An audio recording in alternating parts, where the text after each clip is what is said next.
If you loaded up big, you better clear the rest. The solvent list takes away all my stress. Life's been feeling like kind of a mess. I'll never let a hater make me think less, because everything before this was just a test. Bagsy Chronicles.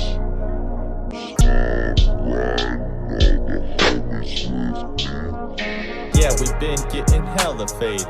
Just like our eyes, we be staying low-key. Vibing out, always staying. Hello, welcome back to the Bagseed Chronicles. I am your host, Uncle Dig, and as always, it has been too long. Today, I have a wonderful little chat with the one, the only, Bong Marley. I'm looking forward to that.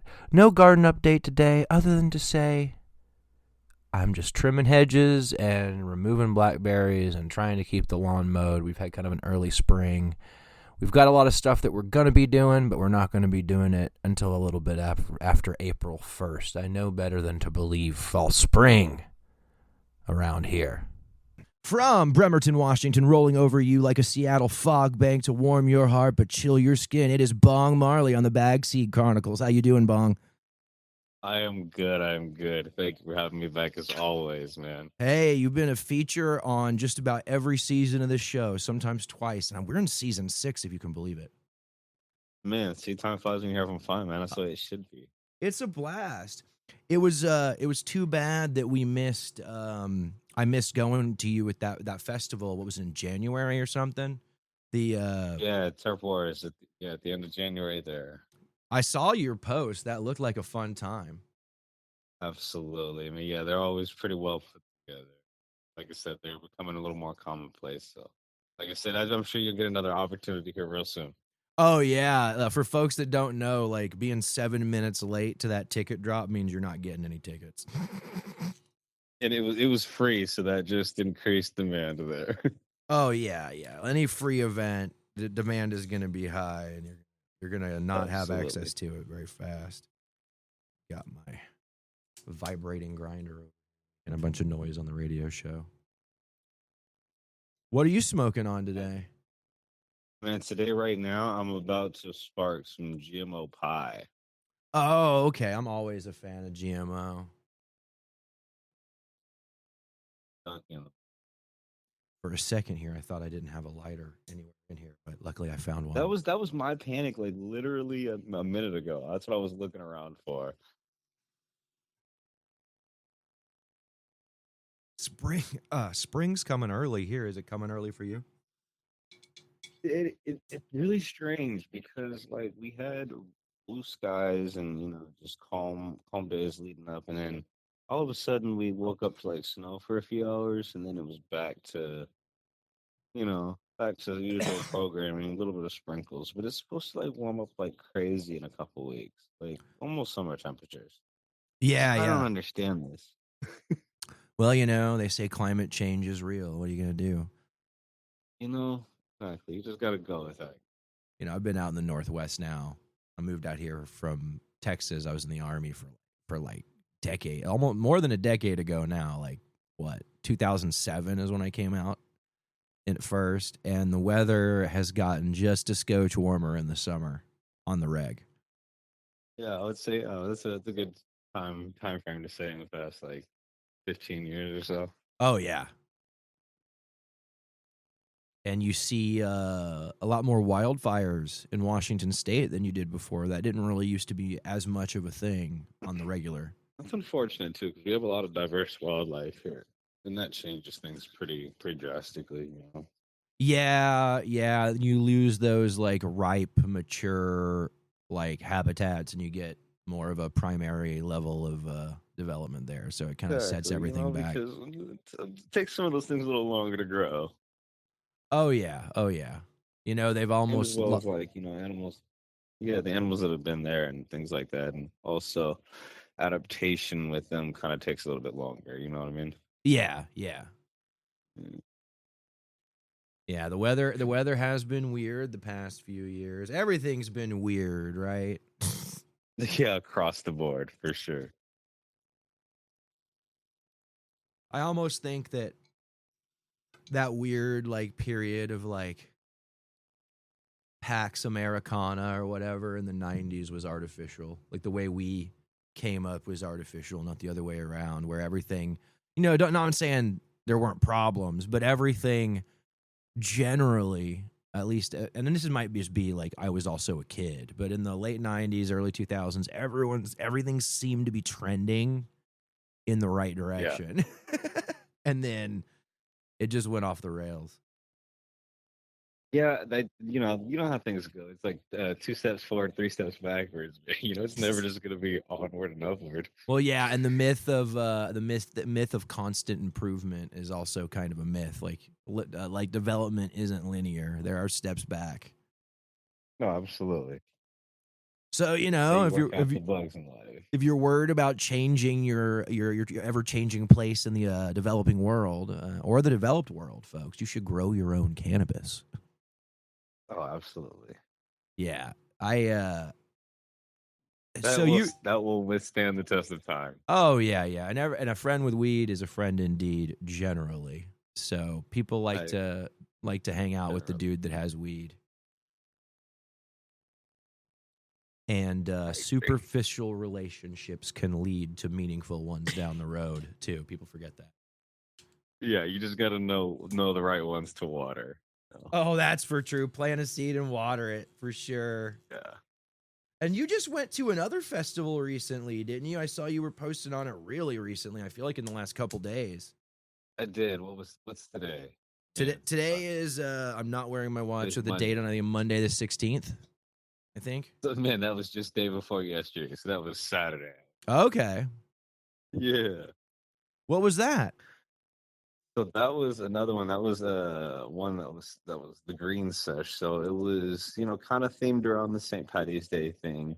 Okay. But it was the first one that was put together by these group of friends and, kind of trying to start another culture of sessions, but not just, a giant get together where everybody's smoking, but it's pretty involved where there was actually activities. You had like foosball tables, the old school Nintendo gaming systems and contests and things like that.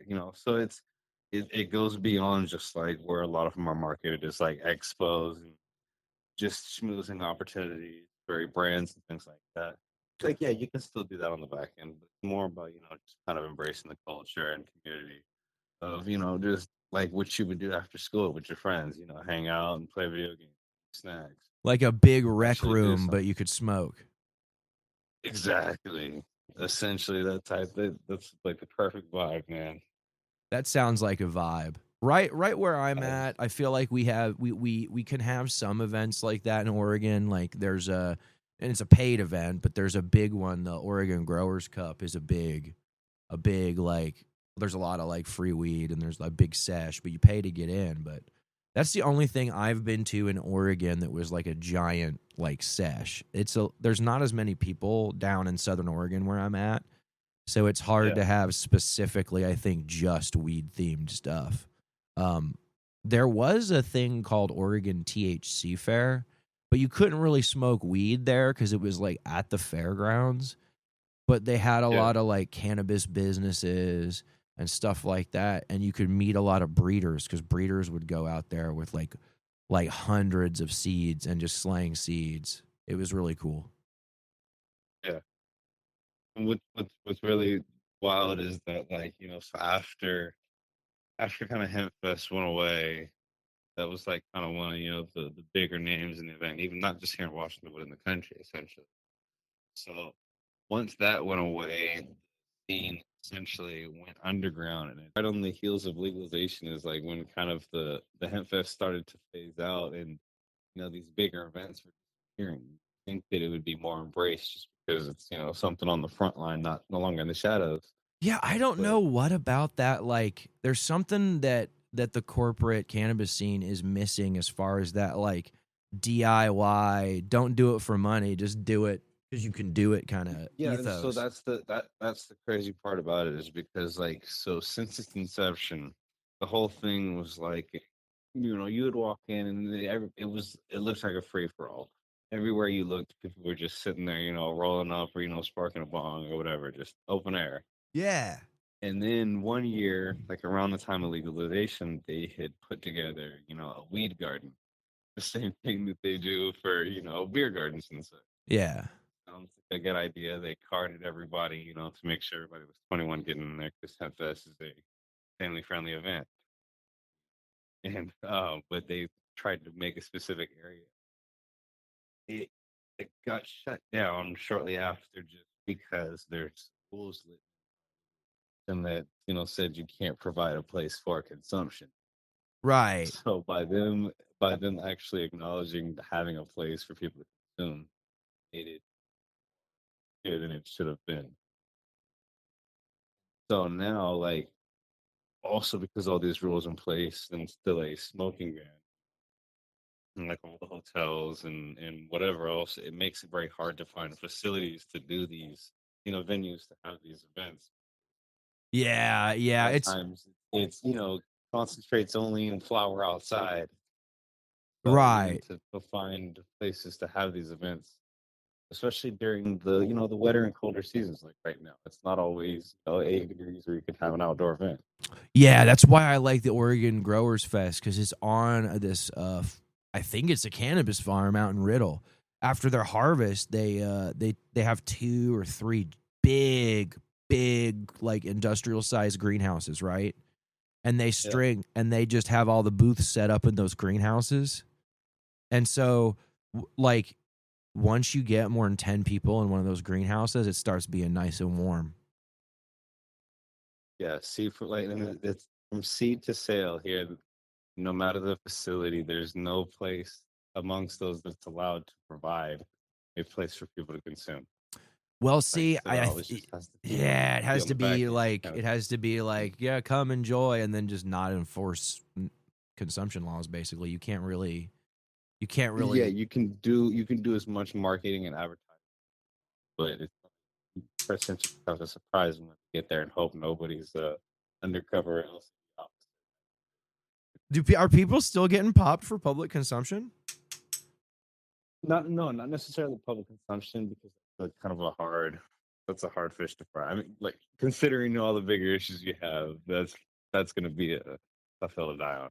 Yeah. But I mean, I think it would be more along the lines of finding an event that they think may be too openly advertised or not regulated enough, like less minor ban in this event or something like that. I think Oh that would be yeah. more the risk is them showing up at these larger events where they, oh, they're a bunch of potheads, they're careless, something might have been wrong, they let somebody sneak in.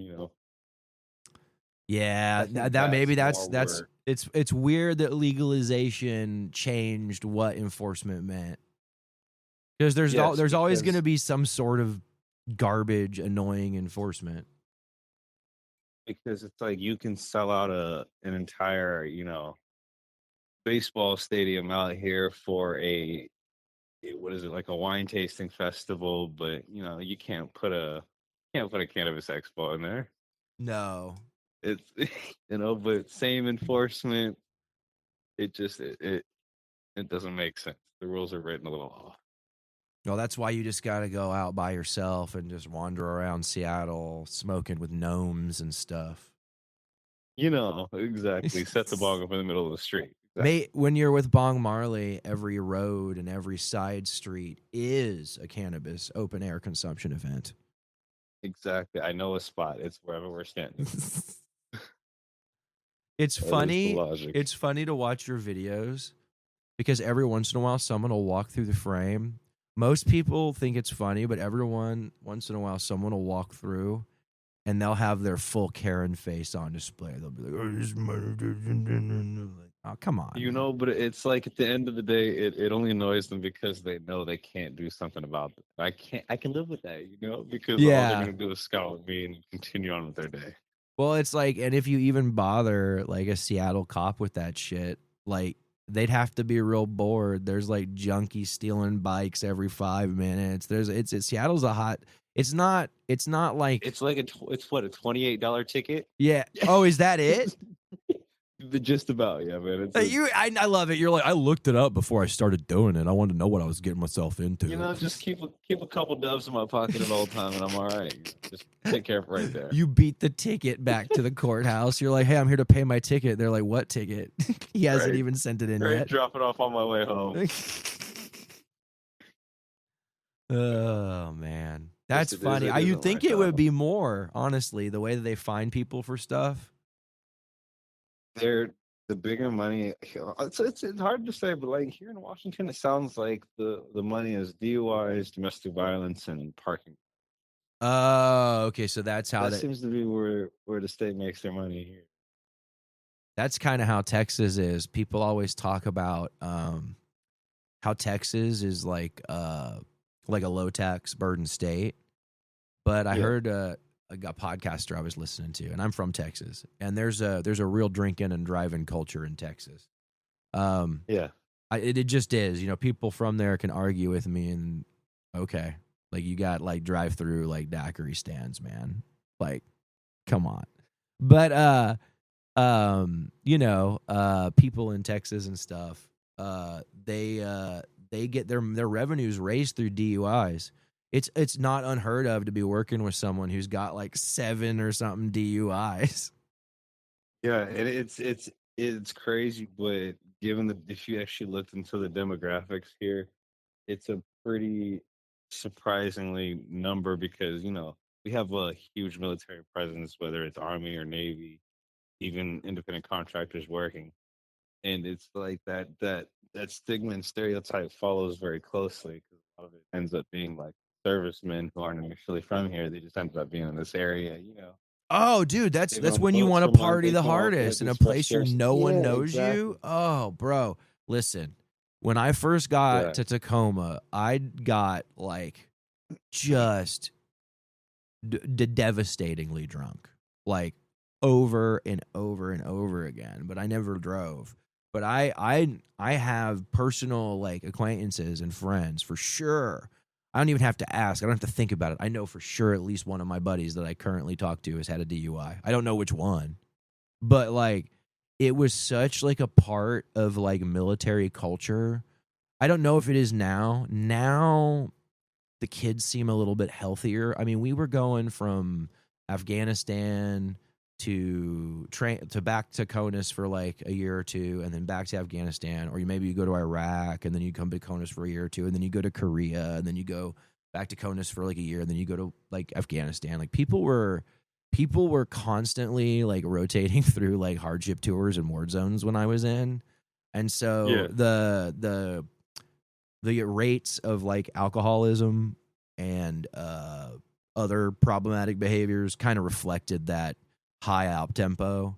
So I can't say, I mean, and I'm sure they're having a high op tempo now with everything that's going on in Iran, but here for a while, when I'd gone to Fort Lewis, everyone seemed, there were just less canes and less like dudes rolling around on scooters for their bum leg and stuff than there were when I was in there. Yeah. It seems like there's a lot less. That may change, I don't know. I don't mean to be a downer, but this Iran thing doesn't look like it's as one-sided as we usually like our wars. So, Oh, exactly, because it's more for the papers and the media than any long-term benefit. yeah, I don't really, I don't see, Image needs to refresh every once in a while. I don't see us. I mean, I could be wrong, but I don't see us seizing the oil in Iran. I don't know. Maybe I'm wrong. Maybe. Yeah, that's the crapshoot of it all. It's like you leave possibility for about 10 different endings on anything. It's like writing a movie. And then whatever you keep happens, they yourself claim that relevant. they won. Exactly. Well, Yeah, it was you don't give your explicit motive. We- You throw something out there. we meant to do Well, this funny. from the start. Listen, we replaced the Taliban This was on the back end. Yeah. with the Taliban. That was what we meant to do the whole time. It was Exactly. on purpose. It just took us 20 years to replace the Taliban with the Taliban. Victory. That's it's a revolving door. It's a cycle. Well, and that was, you know what? It's funny. Slowest sleight of hand ever. To tie it back to cannabis, something that people don't realize about the war in Afghanistan is it disrupted the increase in poppy cultivation under our watch. decreased the area of land that was cannabis was being cultivated. And when the Taliban took power, they associated cannabis growers more with poppy growers. And now a lot of that ancestral cannabis farming land in Afghanistan is not being used to grow cannabis anymore. And it's It's unfortunate. in a roundabout way our fault, which is unfortunate. It's unfortunate because historically it also hasn't had the stigma that like it hasn't had. Okay, I wouldn't say it like as far as lengthwise, but it hasn't had such a heavy politically driven stigma as much as in the United States until like we got over there because you look at their books and historically it's been a part of their culture for thousands of years, Oh, yeah, you know, yeah. I kind of got the but now all of vibe. a sudden recent, yeah, you know, it's I got the vibe that like Middle Eastern people, because they don't drink, they're more likely to indulge in cannabis, but that might be an oversimplified like view of it. But that's where I mean, cannabis is that's from. not a far stretch when you have the Kush Mountains, man. I mean, it's That's where it's from. There's like yeah, supposedly it's a geographical region. like whether we can argue about where in Asia cannabis is from, but we're pretty sure cannabis is from Asia, right? Yeah, there's a couple clues at this point. And it's funny because they find these old smoking devices and stuff in like old European graves. And I would like to remind people that tobacco is an American plant. Mm-hmm. It doesn't grow in Europe. So any smoking device that you see pre-Columbian exchange, which is the term we use for when Columbus sailed the ocean blue, and then there started to be the direct result of colonialism. yes, Absolutely. and it didn't have to be that way. By the way, there was no rule that said it had to be that way.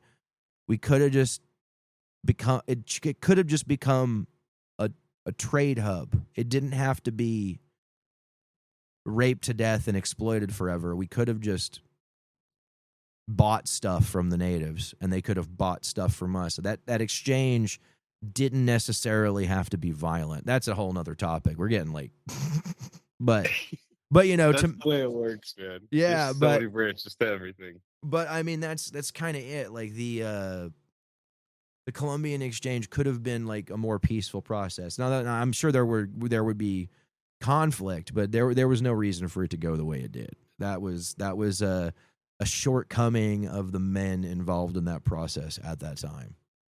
Oh yeah, and when you establish motives based too deeply on your own like theology as well as your own discriminatory beliefs against like other cultures, Right. you know, like oh, the foreigner's always going to get the short end of the stick. I'm secretly going to make a bunch of money wherever I go doing this. I mean, setting up trade posts, you know, wherever you go, kind of thing like that. Well, And and then yeah. still having to maintain treaties in this day, come kind of shooting themselves in the foot. They didn't see this coming 200 years later. You know, No. it's insane to just see that these things are still trying to be fought against. Like, let them have what's theirs. You Well, know, like yeah. not taking things from people. It Yeah. hasn't worked ever. Well, it works out for the people at the very top. But do we call them people still at this point, though? You know, man, some of the stuff that we've found out, like if even like 50% of it is true, there's unfortunate stuff is gonna happen over the next few years.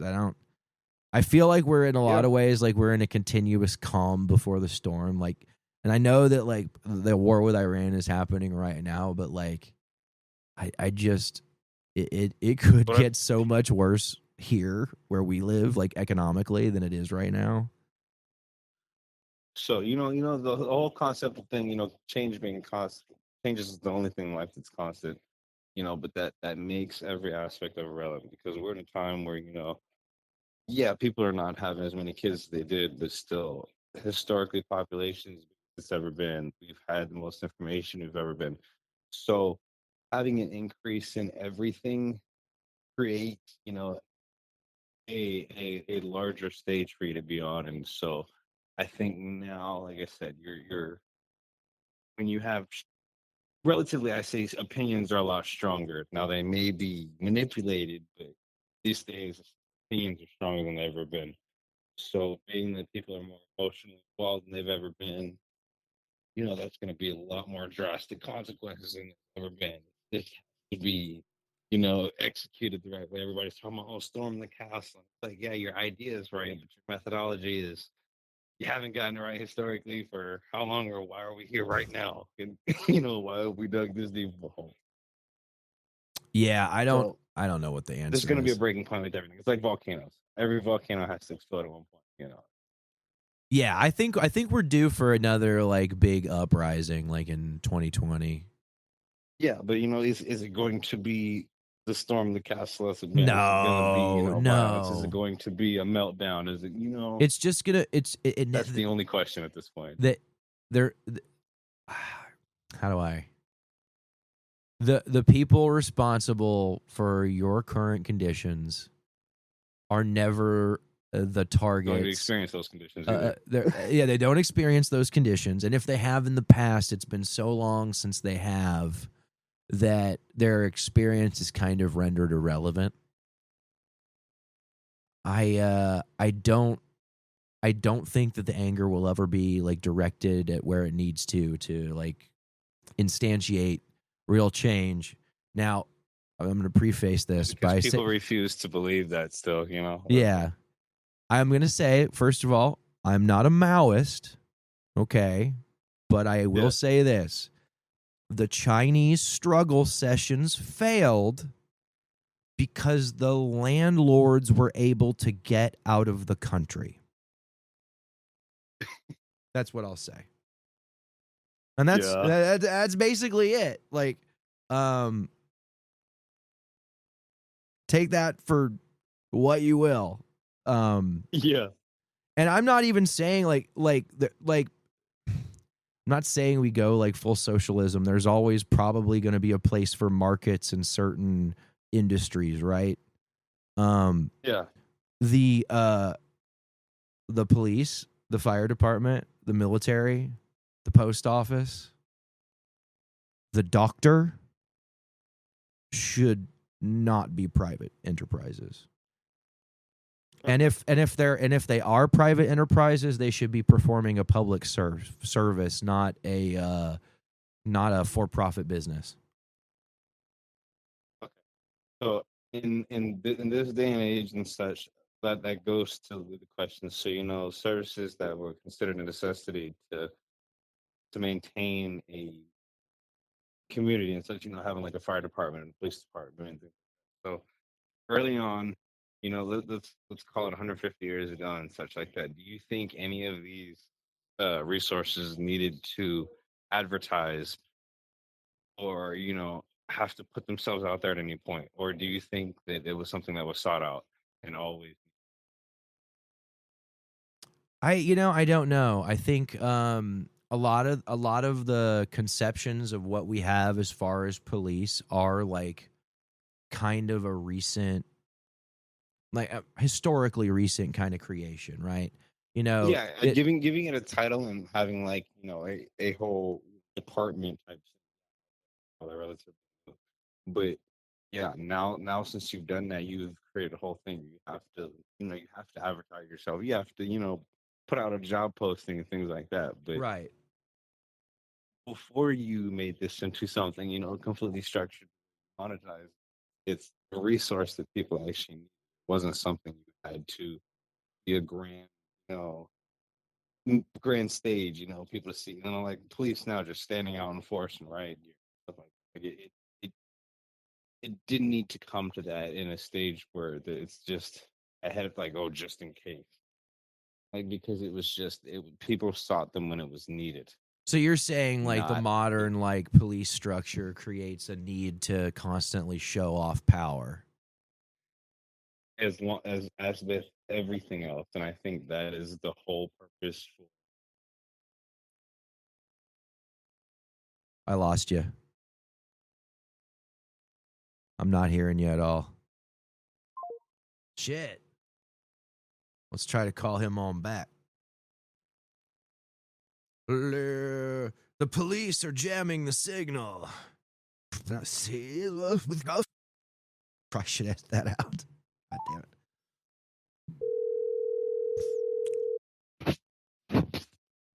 it. The police were jamming the signal. Yeah, that sounds about right. I said too much. I was like, did he walk into like a closet that doesn't get reception or something? Because like a couple. Where'd you go? No. You have a dead spot in your place? No, man, that's crazy. You just figure it out. Yeah. I'm worried that it might be my phone. It might not be the other dude's phone. It might be my phone. That's the problem. I might need to like put it on a pole and stick it out the window when I record the podcast. Get an announcement. Well, so are there any events that you got coming up soon that are you're excited about, or are we kind of just waiting for the next round? I think there's a couple that I'm looking into, but I think the next big one I'm pretty excited about is going to be going to be the next Tuck Walk. This is the one that you missed in January. They're doing a summer event. Dude, I can't. There it is. Are you moving? They're doing a summer event for Tuck Walk this August, and this one is going to be an international invite instead of just Washington, Oregon, like they've done the past two. This opens it up to this and like Spain and Europe and anywhere else that wants to be a part of this, to be judged against, whoever they want here. Okay, so that's cool. Yeah, kind of. I'm saying so it's in August. It is August, yeah. And what's it called again? Terp Wars. Terp Wars. So the next Terp Wars is in August.